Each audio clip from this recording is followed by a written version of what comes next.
Salut à tous, on se retrouve aujourd'hui pour une nouvelle série qui s'appelle le Talk Shoots with Me ou le Talk Shoot with Me avec Kevin Beach.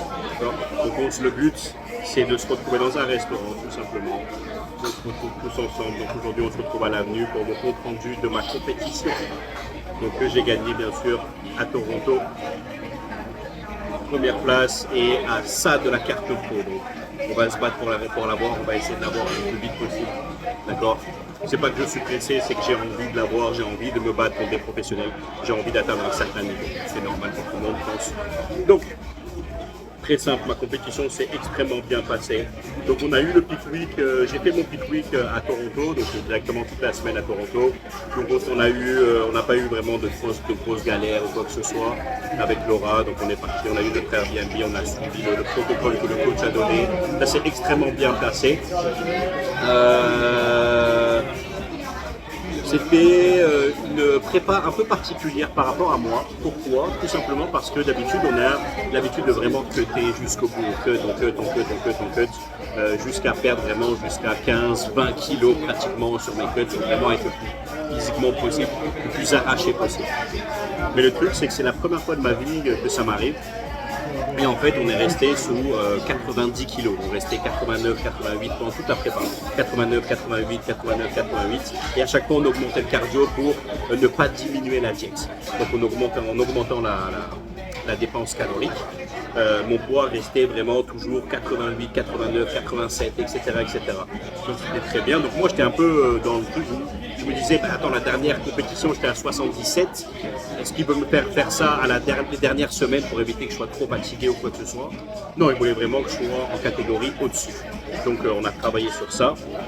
J'en suis ravi parce que j'ai rien à dire, ça s'est extrêmement bien passé. J'ai eu une shape que j'ai jamais eu de ma vie, j'ai été extrêmement gros alors que j'ai jamais été extrêmement gros, j'en suis extrêmement fier. Donc voilà, tout simplement, donc on a bien fait les choses, ça s'est extrêmement bien passé. Et ensuite on est arrivé, le rebound, le jour de la compétition, l'organisation était parfaite, vraiment bon, j'étais toujours éclaté. Le TAN à 3h du matin, t'arrives, tu te réveilles, t'as la compétition qui commence à 8h, là t'as le stress, la boule au ventre, des trucs comme ça, c'est un truc de malade, Bah, vous connaissez, dans tous les cas.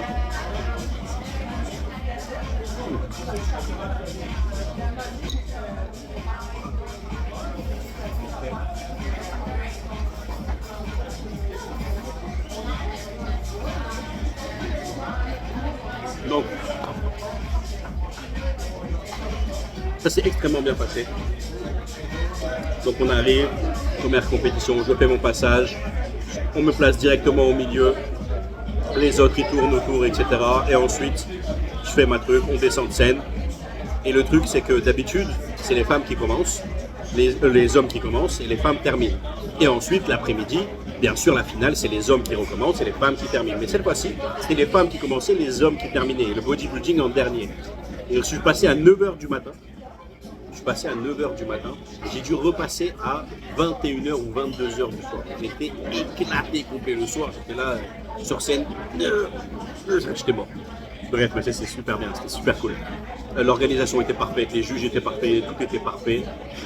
Je pense que forcément par rapport à celui qui a gagné la carte pro, je manquais simplement de volume et de grosseur, ce qui est un peu normal. Il faisait, je pense qu'il devait peser genre bien, il était en heavy, donc déjà il était en plus de 80, en plus de 100.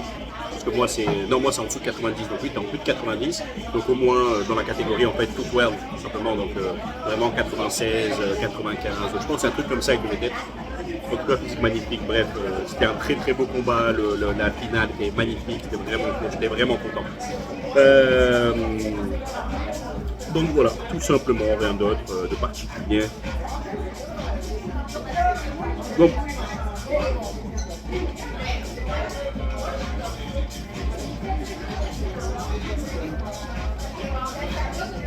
par rapport au jury, par rapport à tout ça, qu'est-ce qui me manquait?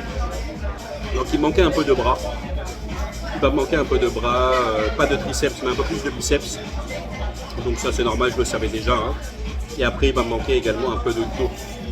Mais vraiment de l'épaisseur de dos, vraiment genre la largeur, etc. Ça devrait aller. Mais c'est vraiment l'épaisseur au niveau trapèze trapèze médian, trapèze inférieur et bien sûr le bas des grands dorsaux. Les grands dorsaux, c'est un bloc. J'aimerais bien que ça pompe au maximum. Quand vous voyez la photo, genre par exemple de certains de mes adversaires justement sur scène, dont notamment celui qui a gagné, le mec il avait un gros bam, ça sortait dans tous les sens. C'est un dinosaure le mec, il a des trucs comme ça, c'est vraiment magnifique. Donc moi c'est ce qui manque, c'est ce que je vais travailler dessus. Donc là, la prochaine compétition sera le 4 octobre à Toronto également. Donc j'ai la chance de boire également sur le CPA, que normalement, moi je pensais qu'il fallait que je repasse la régionale, donc moi j'allais me jeter sur Summum le 22 septembre et ensuite faire l'international le 4 octobre juste derrière. Mais en fait, le truc ce qui est bien, c'est que quand tu te fais un top 5 sur la Pro Qualifier, ben, le truc c'est que tu gardes en fait ta qualification pour un an total.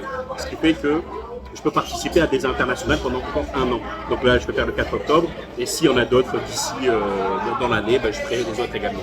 Si bien sûr je passe par contre. Donc voilà.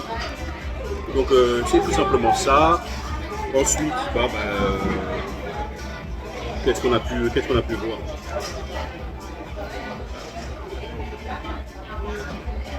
Rien de particulier.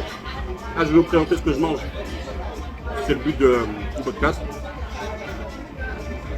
Donc bien sûr c'est le premier épisode, donc il sera un peu plus court que les autres.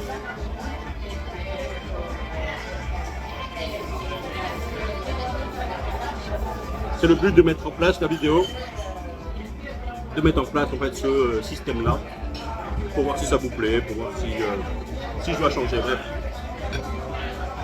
Donc on est à l'avenue ce matin, donc j'ai pris une shakshuka rouge. Shakshuka c'est un peu un plat du style maghrébin, donc c'est vraiment de la sauce tomate, des œufs, des courgettes, des légumes, tout ça. Et j'ai pris un huevos rancheros qui est un tacos avec un peu d'œuf dedans et des légumes. C'est simplement des œufs et des légumes ce matin là, avec des pommes de terre, des petits nanes.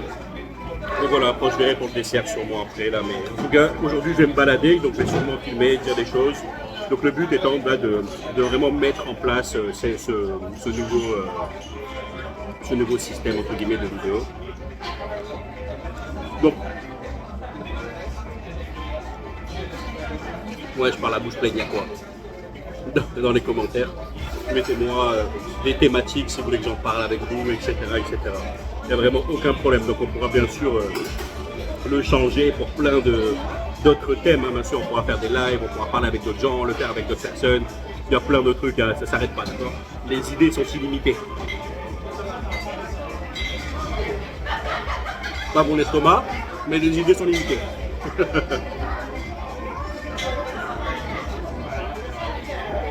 C'est bon ça.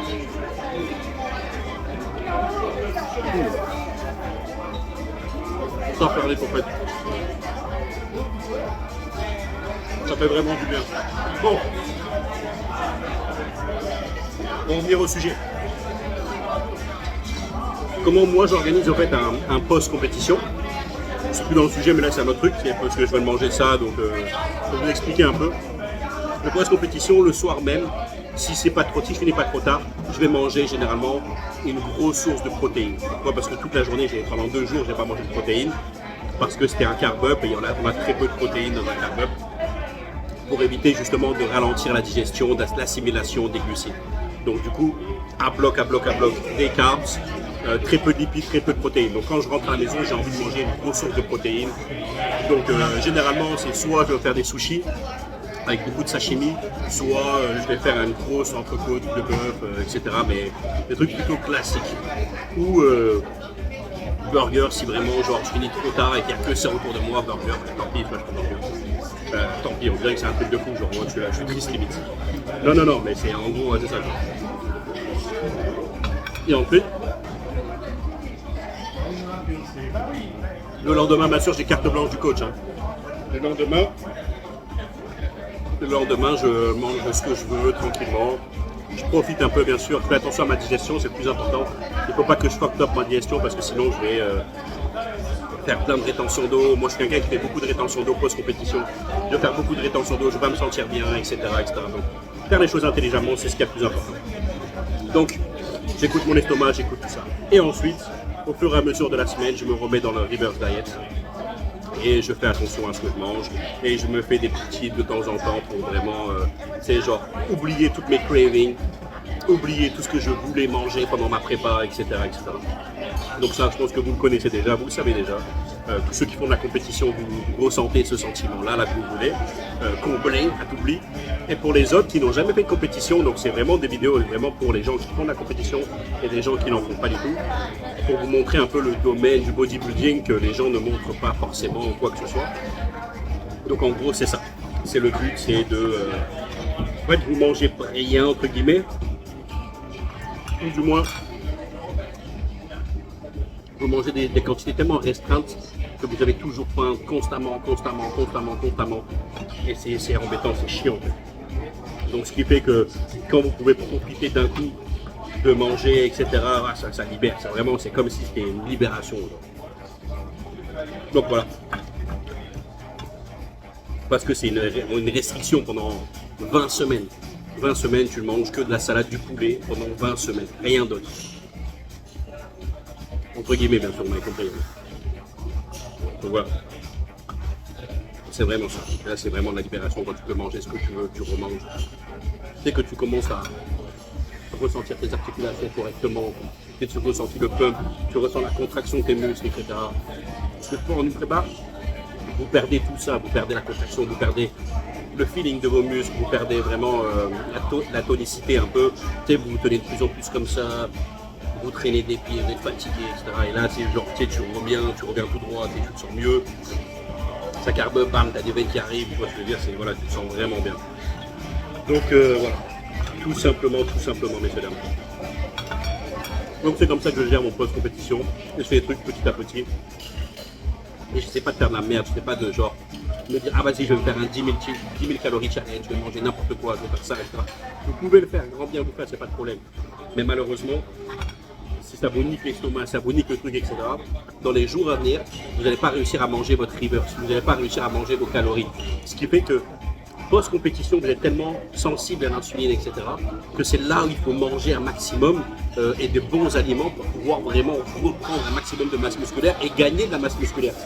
Parce que là, votre corps, il est vraiment dans un anabolisme qui est genre immense. Et c'est là où vous pouvez prendre genre vraiment beaucoup de masse musculaire. Donc, essayez de faire les choses intelligemment pour ne pas justement empiéter sur ça et de justement l'optimiser au maximum. Donc voilà, tout simplement. Donc optimisez-la, soyez intelligent, faites des choses intelligemment et bien sûr faites-vous plaisir, ne soyez pas stressés.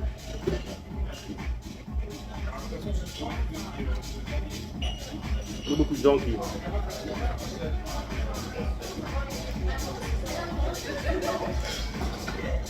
y a beaucoup de gens qui malheureusement, vu qu'ils sont en sèche, ils atteignent leur meilleur physique. Ils veulent le garder le plus longtemps possible, ne pas faire ça, ils font limite de l'orthorexie. Non, profitez, mangez, vous êtes restreigné, vous êtes restreint pendant plusieurs semaines, vous êtes épuisé, votre corps est épuisé, vos hormones sont épuisées, tout est épuisé. Maintenant, faites les choses correctement, mangez, profitez. C'est pas genre 3 repas dans la semaine, 3-4 repas dans la semaine avec un peu de cheat. Bien sûr, je ne parle pas de McDo, de kebab H24, je parle de manger de la bonne nourriture, des vrais aliments. Vous allez profiter, vous allez justement améliorer votre physique et oublier toutes les cravings que vous avez, oublier toutes les douleurs que vous avez, etc. Genre profitez, arrêtez de vouloir vous restreindre. Le bodybuilding, c'est pas genre des gens qui sont comme ça,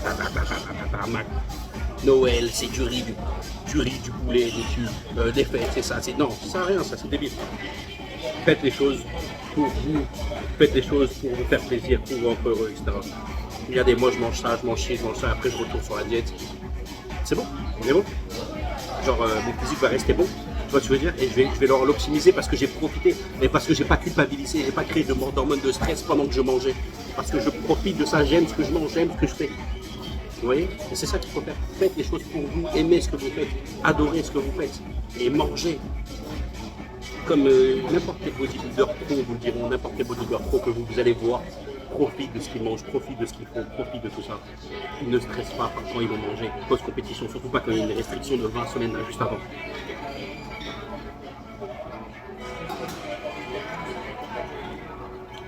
Mais il faut que je sois juste intelligent.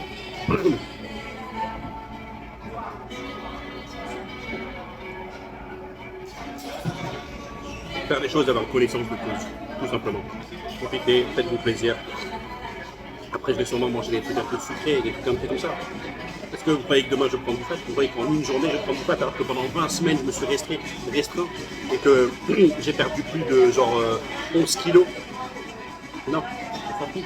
Les poids, je vais le reprendre. Dans tous les cas, il faut que je remonte à mon point de maintien, etc. À peu près 100 kilos, etc. Donc ça va remonter petit à petit. Mais mon but, c'est pas genre soit de reach à tout prix les 100 kilos, de me dire ah il faut vite que je monte à 100 kilos, ou de me dire que bah, je dois pas manger pour éviter d'arriver à 300 kilos, pour garder mes abdos, pour garder ma chaîne, etc. Non, vous allez améliorer votre chaîne, vous allez améliorer votre physique, etc. Mangez, profitez. Et ensuite, retour sur la diète, tranquillement. Et ça, c'est pareil pour les cheat meals, mais ça, on fera une autre vidéo sur les cheat meals, il n'y a pas de problème. Ça, c'est déjà prévu dans le programme, je vais faire une autre vidéo par rapport aux cheat meals pour vraiment parler de toute l'entièreté des cheat meals. Voilà, tout simplement. Donc, moi, je vais finir de manger tranquillement. Enfin, je vais manger tranquille.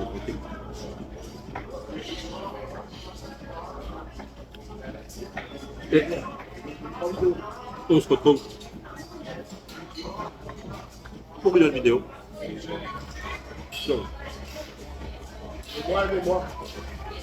C'était le Talk Shoot with Me avec Kevin Beatty. Donc on se retrouve quand vous voulez dans un autre restaurant. N'oubliez pas, envoyez-moi des commentaires pour savoir quel sujet vous voulez parler. Peu importe le sujet, envoyez-moi des sujets, on va en parler. Donc c'est le but, c'est comme un podcast. Pour mon truc, etc. Moi je suis pas gêné par avec les gens, je fais les choses pour moi, je suis heureux tout simplement. Bon allez, on se retrouve bientôt. C'était Kevin Beatty.